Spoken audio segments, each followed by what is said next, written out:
Hello everyone, and welcome back as we move to the final day of TestMu Conference 2024. We have got a great lineup of sessions that promise to leave you inspired and equipped with new skills. Kicking off this part of the day, we have a session that's perfect for anyone looking to jumpstart their journey into the test automation. This talk is going to be a game changer for those of you eagerly waiting to do hands on Cypress. So it's a very great tool for and great and user friendly tool. Whether you are new to test automation or you are looking to refine your skills, this session will provide you with the tools you need to succeed. Our renowned speaker, Anna Patterson, brings over a decade of experience in quality assurance and test automation, currently serving as principal software engineer, quality engineer at EVERFI. Anna has a unique ability to make complex concepts accessible. Her experience spans leading testing efforts at some of the biggest names in the industry, including IBM, Nationwide Insurance, plus as an Aptitude and Cypress ambassador, she is deeply connected with the latest advancements in the test technologies. In this session, she will guide you through the process of writing your first automation test case using Cypress, sharing practical tips and tricks that have helped her to succeed in her own career. You will also gain insights into overcoming common barriers to learning test automation and explore advanced techniques to further develop your expertise. Let's get ready to dive into the session. Please join me in welcoming Anna Patterson to the stage. Over to you, Anna. Thank you. Thank you, Japneet, for this great introduction. I appreciate it. Well, hello, everyone. I hope you are enjoying the TestMu conference so far. I'm happy that you joined my presentation. Today, I will guide you on how to set up Cypress, write your first test, as well as share some general tips on how to overcome some obstacles that might hold you back from learning test automation. My goal for this session is to make it valuable for everyone, regardless of where you are in your test automation journey. Before we start, let me quickly introduce myself. I think you already heard a few excellent words from my host today, Japneet. But yeah, I've been in QA industry for over 10 years now in various companies and across multiple domains. I've been doing test automation with Cypress for about 4 years. I serve as a double ambassador for Apple Tools and Cypress, and in this capacity, I share useful tips and tricks about these tools on my LinkedIn page and via public speaking engagements like this one. I also help QA professionals to achieve their learning and career goals through coaching and mentorship. On the personal side, I live in Columbus, Ohio, with my family. And here's a QR code also for my LinkedIn page. Feel free to connect with me. I'll be happy to see you in my network. Before we start talking about the expectations for today's session, let me kick off a quick poll to find where you are in your test automation learning journey so that I can better understand what's important for you today. So let me go here and see all of my polls here.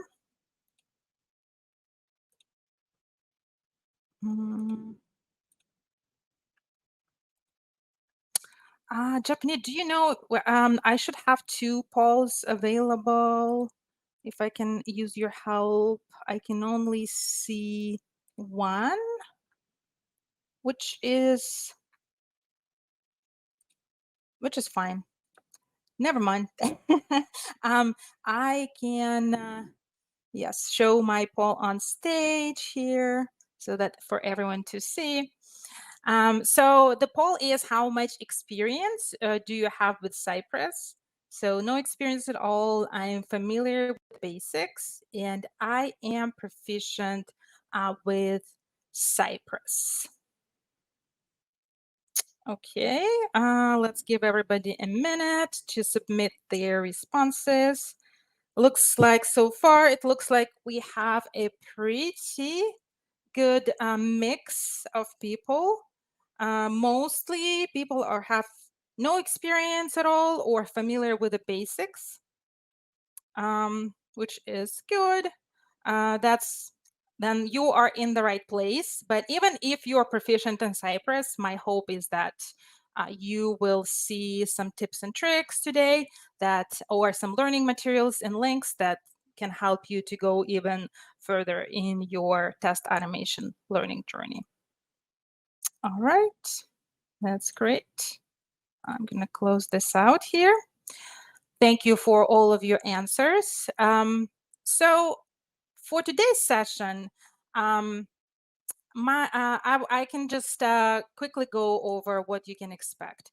So this is a crash course, so I will try to give you maximum information in a short period of time. So what it means is that since we only have about 35 minutes for the presentation, we'll try to go over creating a simple Cypress test, and I will try to show you some advanced techniques if time permits.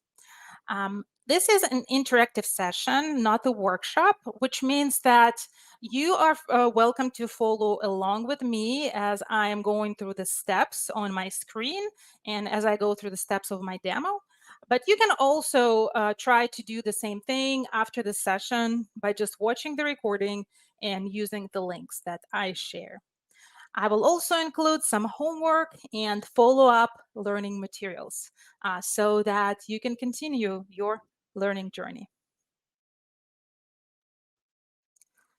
Before we dive into the specifics of Cypress, I would like to share with you this applied learning model that I developed when I was first starting with test automation.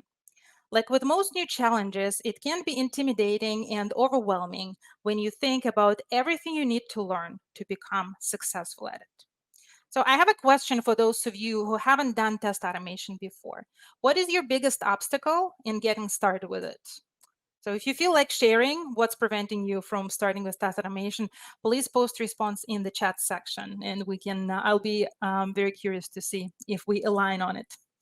Because personally, for a long time, I was held back from learning test automation by my own belief that test automation was super complicated and it was reserved for some special inner circle of people who were extremely well-versed in software programming. So does that sound familiar to anyone? Another thing that was holding me back was that I didn't know where to start. So what helped me to move forward with learning test automation was breaking it down into smaller sections of expertise and then breaking those further down into concrete, actionable steps that I could take one by one and feel a sense of accomplishment at the end of the day. My goal for today is to empower those of you who are just starting out with their test automation journey to take that first step and realize that you can do it. Look at the model that I put together. You can see it on the slide. So you can see the two largest building blocks that form the foundation of this pyramid is something that you as QA professionals already have in your skill set. That is continuous learning mindset and testing fundamentals. And all other technical skills are like a cherry on the cake or the roof over a house. You can always change the roof, even if it takes some time and effort, but you cannot build a house without a good foundation. So if you have that foundation, you are already in a pretty good shape. Let's move on to the next building block, programming language basics.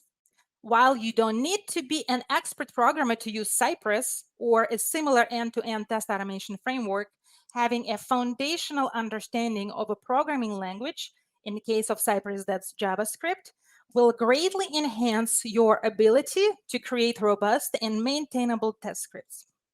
Fortunately, Cypress's documentation and community resources have a ton of info for learning and improving your programming skills as you automate with Cypress. My advice is just to get started and not to get too hung up on the fact that your programming skills might be lacking. For the most people, the best way to learn is through some hands-on practice.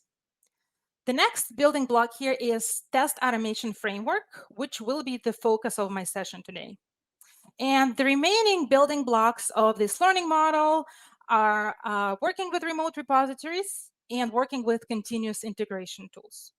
As most of you are aware, Currently, in the modern world of software development, these skills are essential to have in your toolbox, especially if you work on a distributed team, so that you can commit your code to the code base and integrate your tests into the CI pipeline for continuous testing on each code change. But let's go back to the test automation framework, right?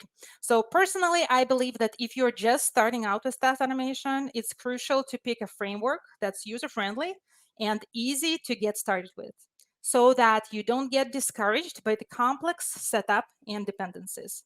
And of course, the choice for your test automation framework will also depend on what kind of application you need to automate and what kind of testing you need to perform.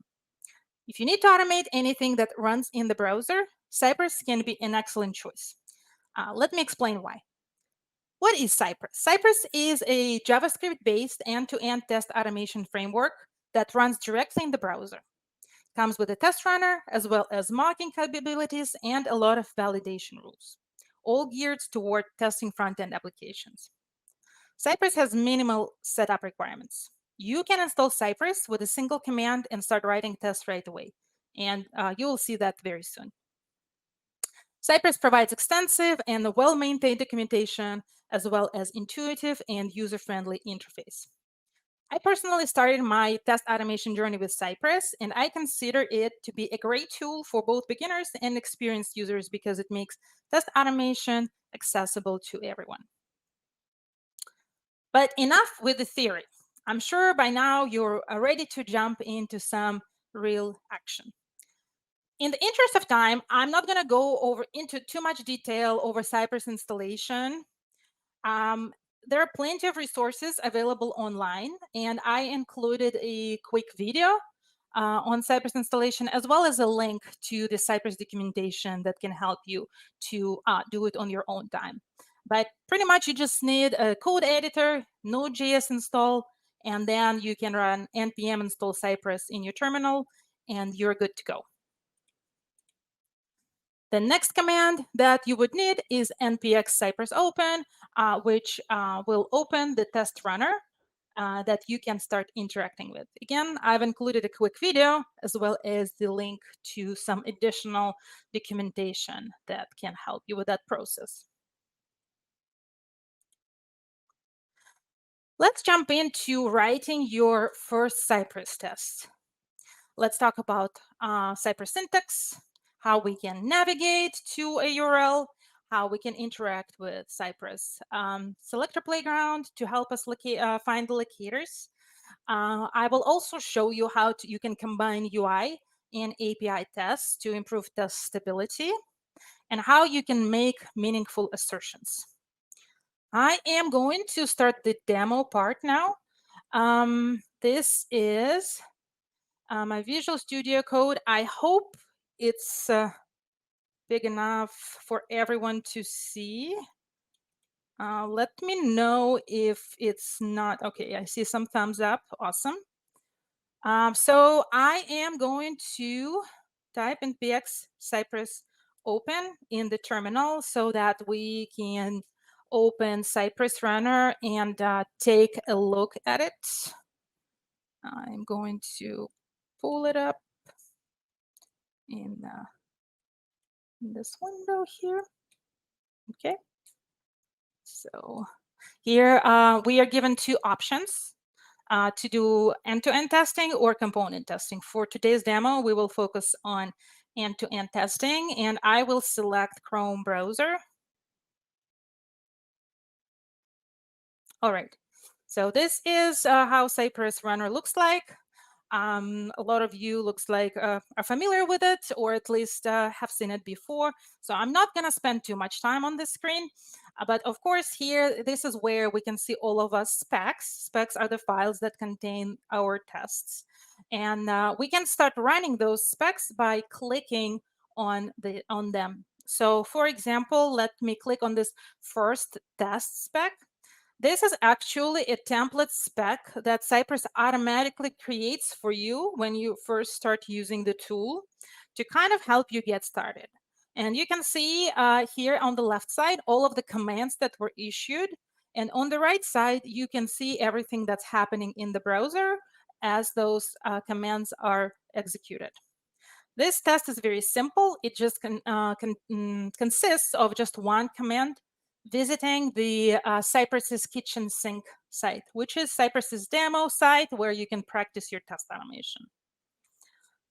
Awesome. Well, let's switch back to the Visual Studio Code and quickly look at this code and how it's put together. So as far as the syntax, you can see that we have a describe block, which is just Cypress's way to organize test code. So this is a higher level block that contains individual tests within it. And here you can see the it block, which is the actual test. So in this case, we just navigate to the URL. But how do we write our own test for a different website and something a little more complex? We can do that. So first, let's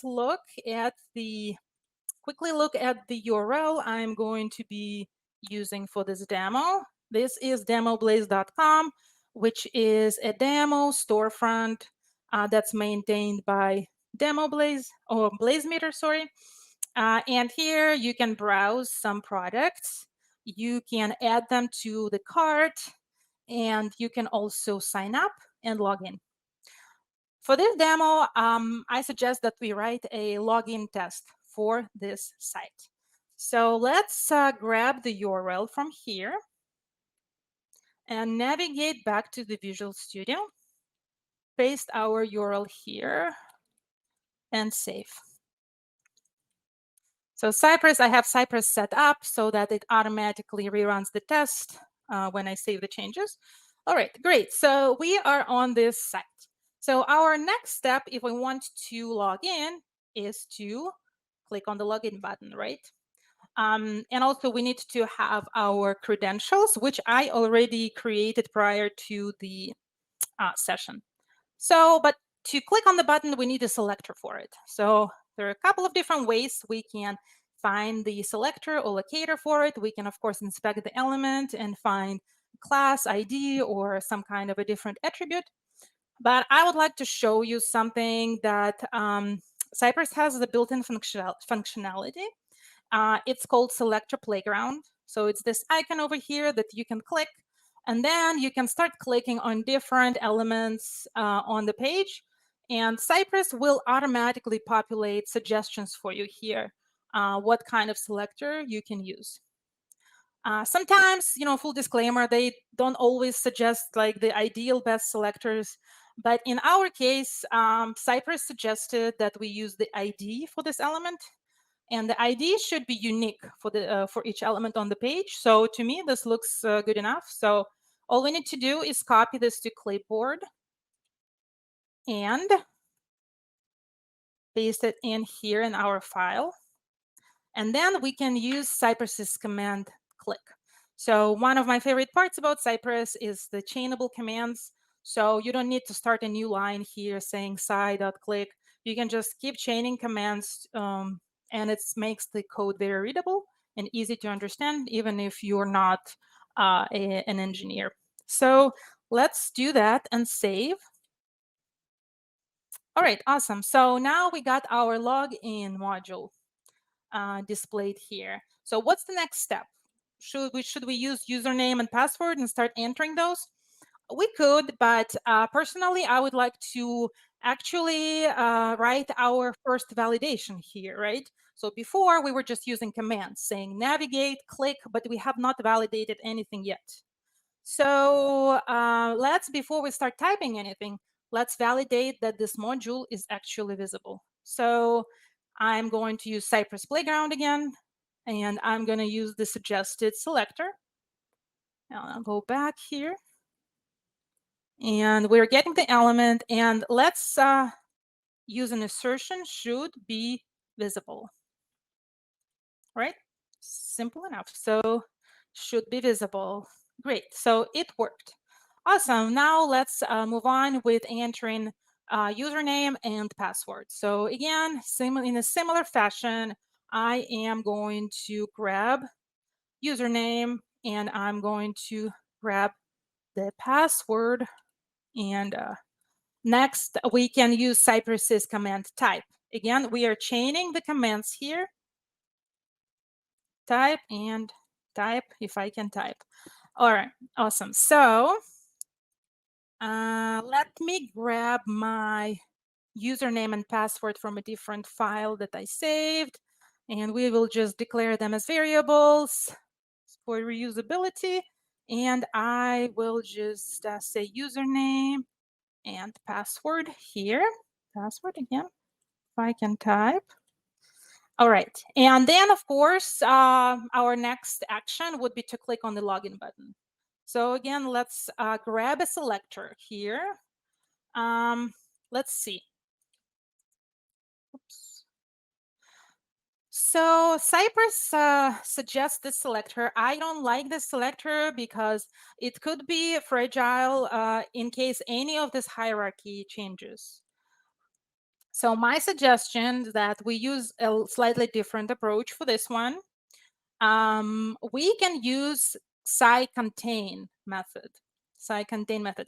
So this method is versatile. You can just use it to search by text, find elements by text, but it also accepts actually accepts two arguments. So for the first argument, we are going to use the class, which is button primary. But what if there are more than one element on the page with this class, right? It's possible.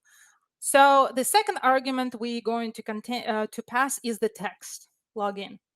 So what it does, it looks for the all of the elements with this class that also contain this text, which has actually more than one benefit in it. First of all, it makes this command more stable, our test more stable.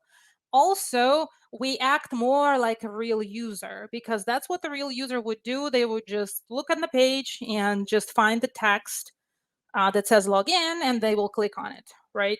So I am going to add click, I'm going to save, and oh, one more thing actually before we go there. As I was preparing for this session, I found that there was a bug on this website, and the only workaround I was able to find so far is including an explicit wait before we start typing anything in the username. In general, this is considered an anti-pattern line explicit waits, but we will use it here just so that we can continue with this demo. All right, so I saved this. Okay, 𝐀𝐧 contains, because it should say, okay, that was typo. Let's try again.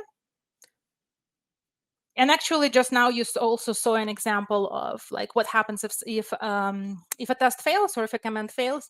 Cypress is pretty good about giving a descriptive debugging information, right? What exactly went wrong. So in that case, I misspelled one of the commands, so it complained about it. All right, great. So as you can see, this was a successful test, right? Are we done? What do you guys think? Are we done or not? I think we're not done yet, right? Because we need to add some validations in the end to make sure that we are actually logged in, right? So how can we validate that we were actually logged in? We can validate on the UI level, or we can also validate on the API level. I personally like combining those approaches, UI and API level validations, because first they make your tests more robust. You are checking on multiple layers of the application. Also, it can help you make your tests more stable. So let me show what I mean here. So let's start with the UI validations, right? So let's say what changed in our UI. Instead of login, we can now see logout message. And also we can see the welcome message, welcome, and it contains the username, right? So let's again use Cypress Playground, grab a selector for this element. And we can say, we can add some code comments here.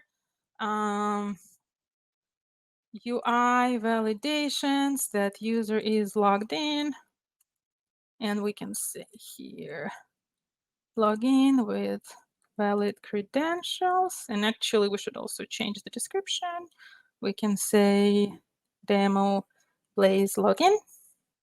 And user logs in successfully with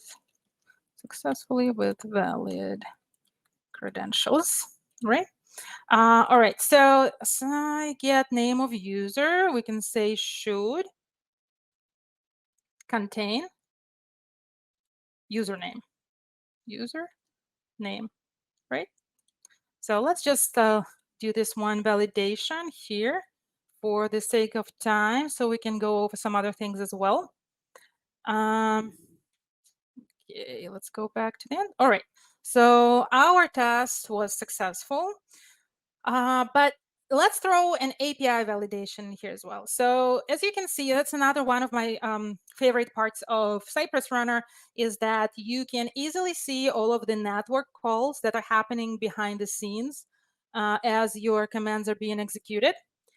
So we can see that when we are entering credentials and hitting the login button, there is an API call that is a post API call that is made to the login endpoint. So one validation we can include before we jump into UI validations is that this API call was successful.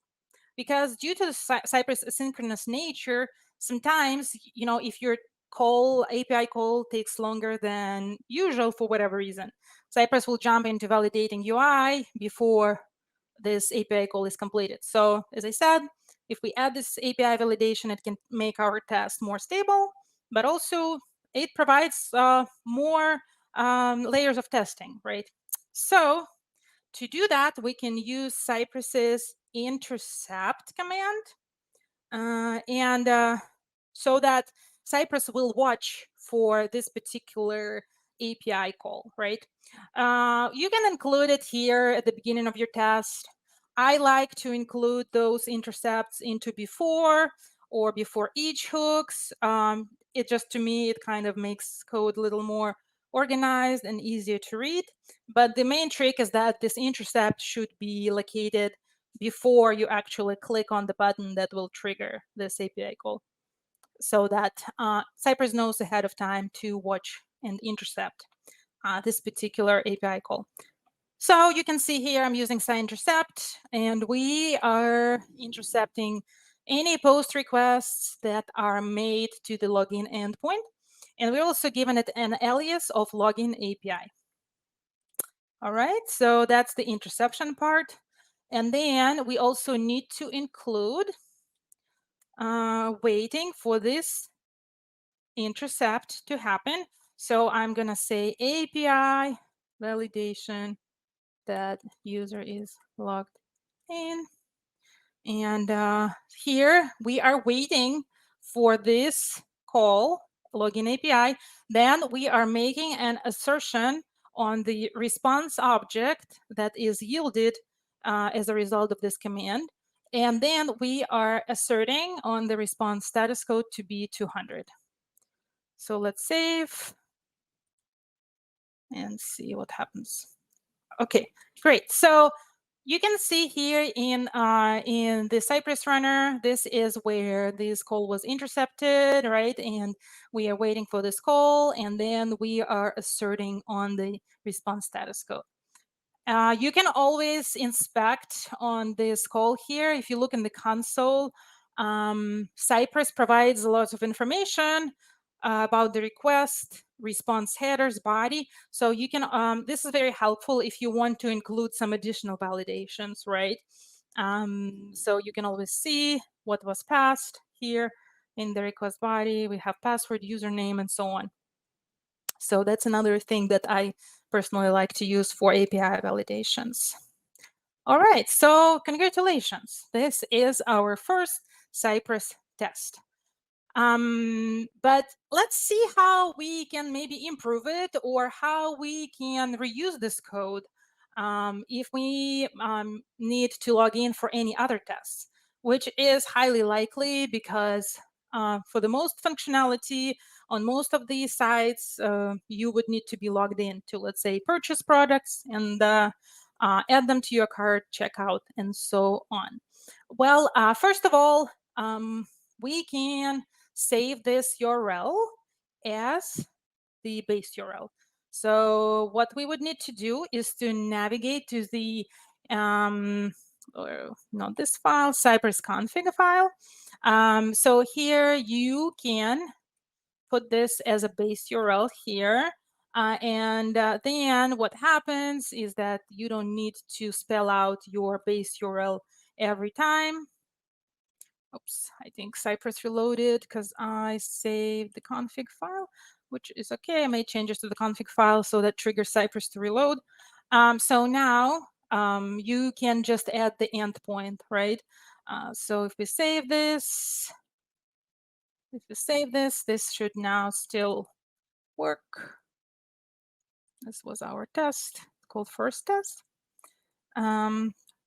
So that's one thing we'll do to kind of start building out our test suite.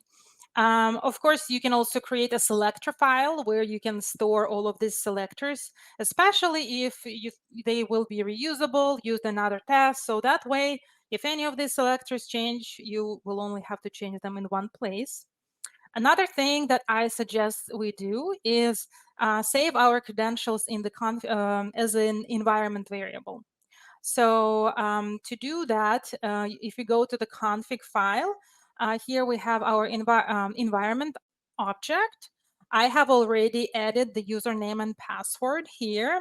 So that way, again, you can easily reuse these variables in other tests.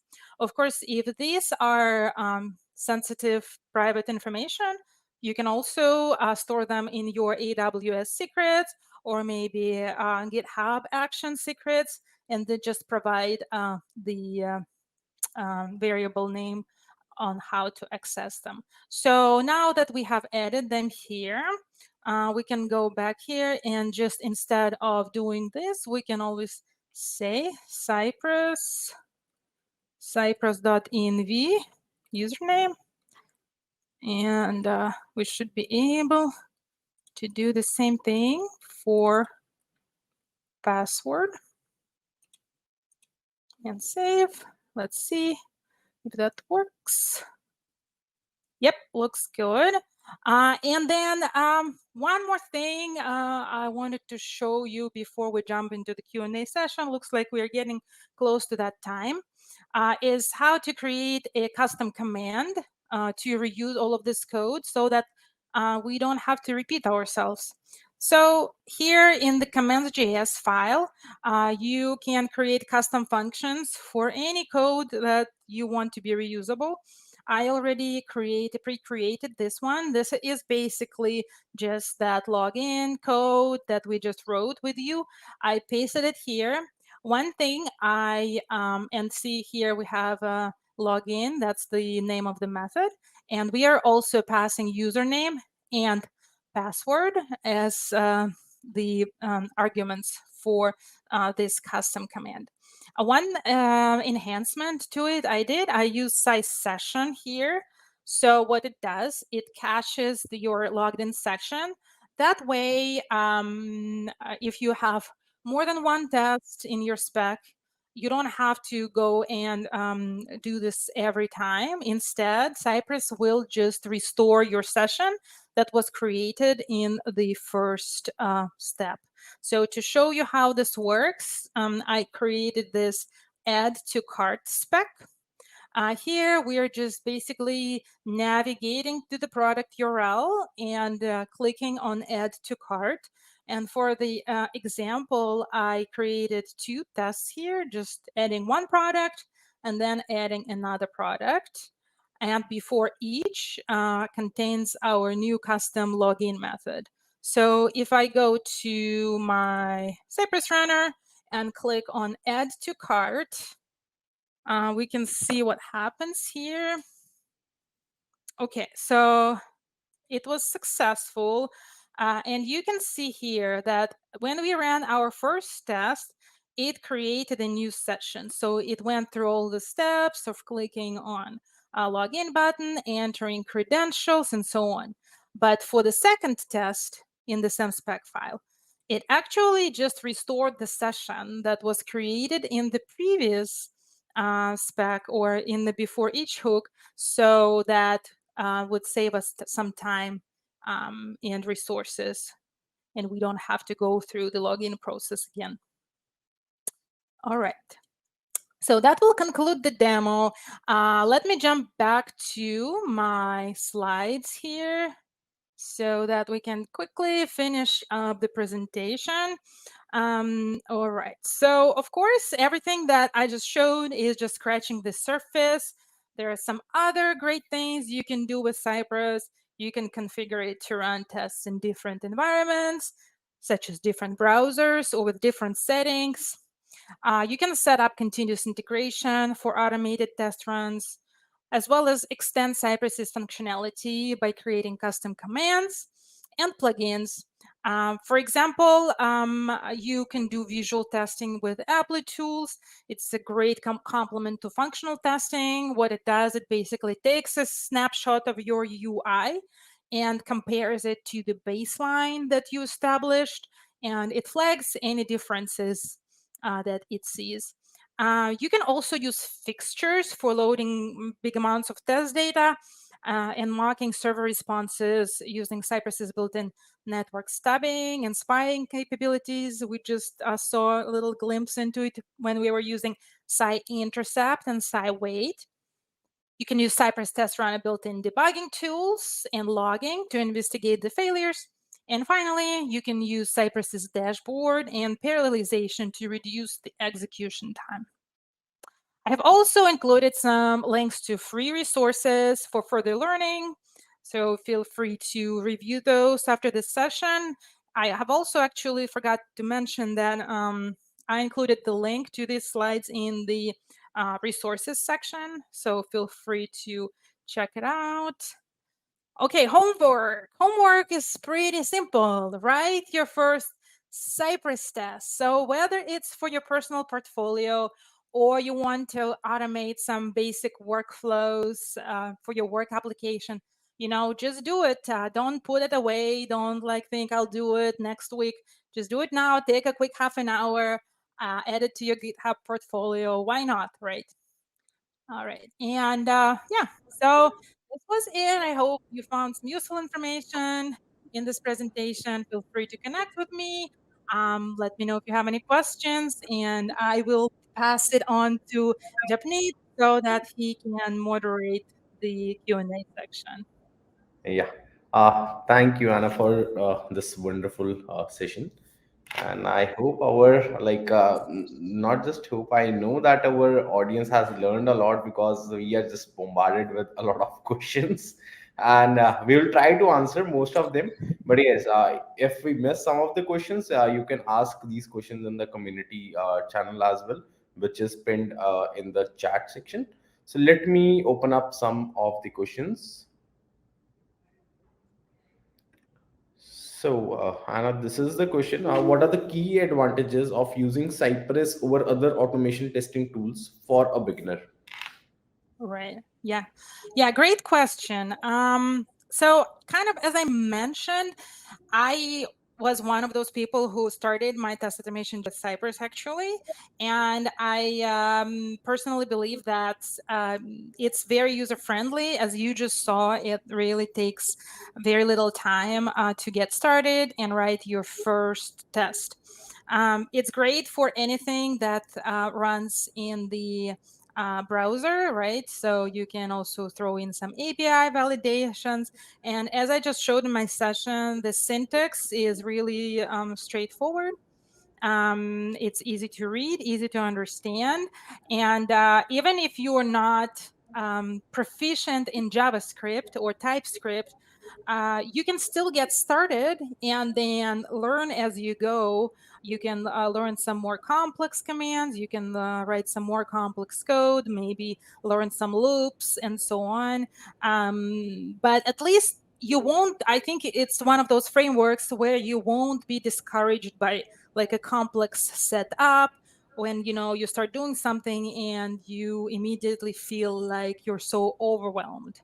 And of course, you can start with Cypress and then move on to other frameworks that are similar and try something else. The only downside is that down the road, if you're using a lot of, if you're running a lot of tests in parallel, you have to get like a paid subscription to the dashboard.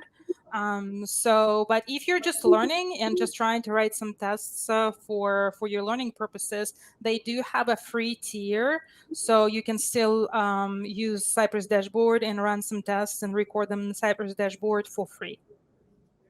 Cool. So we have this question. So can you share some example or case studies wherein Cypress has been chosen over Playwright or vice versa, and what were the key factors that influenced those decisions? I personally don't really have any case studies. However, I do hear and see cases when Playwright is selected over Cypress. And as I mentioned, one of the key differences is for Playwright, for the ability to run your tests in parallel using machine resources without the need, like opposed to Cypress, where you need to use like a Cypress Cloud, and then ultimately you have to pay for it. Um, However, we don't know what's going to happen with Playwright, right? Maybe they will start also introducing some paid model eventually.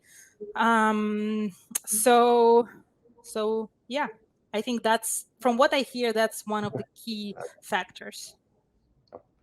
So there is one more question. So basically, here Himanshu wants to ask if we can use Cypress for accessibility testing or not. Yes, you can use Cypress for accessibility testing. In fact, I think they just introduced some built-in capabilities for it recently. I have not had a chance to play around with it yet, but you can use that. And I also know that there are some plugins, third-party plugins that you can use for accessibility testing. So check them out. Okay. So there is one more question. So, what are some common pitfalls and troubleshooting techniques when working with Cypress test, and how I can effectively debug failing tests and identify the root cause of the issues? Mhm. Yeah, that's a great question. So there are a couple of different things you can do. I would say my workflow is usually, if I see that the test is failing, let's say in the pipeline, right? So let's say, I log in the morning, check the previous night run, and I see that some test has failed. So usually my workflow is that I look at the recorded run in the Cypress dashboard. They have a test. They have a thing that's called test replay. So you can replay the whole test. You can also see what was happening in the network and so on. So I watch that recording. Usually, it's pretty helpful in identifying what exactly went wrong.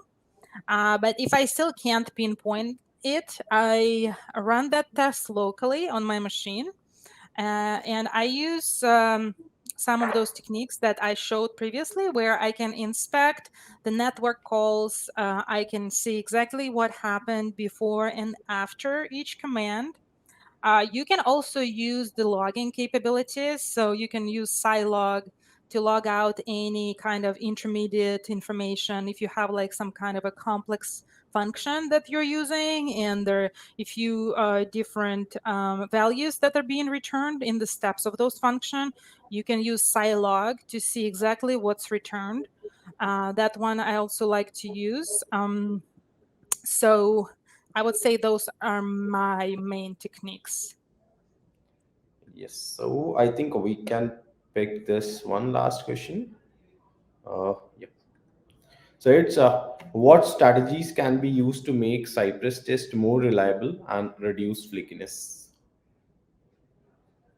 All right. So this plays. This is a great question, and one of the techniques that I mentioned is in my presentation that I love using is combining API and UI validations. That way, we can ensure that all of the network calls or the critical network calls are completed before we jump into the UI validations. Also, it really depends on what the cause of your flakiness, right? Maybe it's a data issue. Then you should look into how you can make your data more stable. If you're using static data, anyone can technically change the data at any point, or it could potentially get modified by a different test, and that would affect the other tests, right? So maybe look into adding some before or after hooks where you are resetting that data. Maybe you can switch to generating dynamic data and make your test more stable that way. Or maybe it's a problem with your application, right? That could be also the problem. Maybe that API call takes, sometimes it takes 1 second, sometimes it takes 10 seconds, right? So maybe if that's what's causing the flakiness for your test, you should probably talk to your developers, maybe open a bug ticket. Why is it that call is taking so long?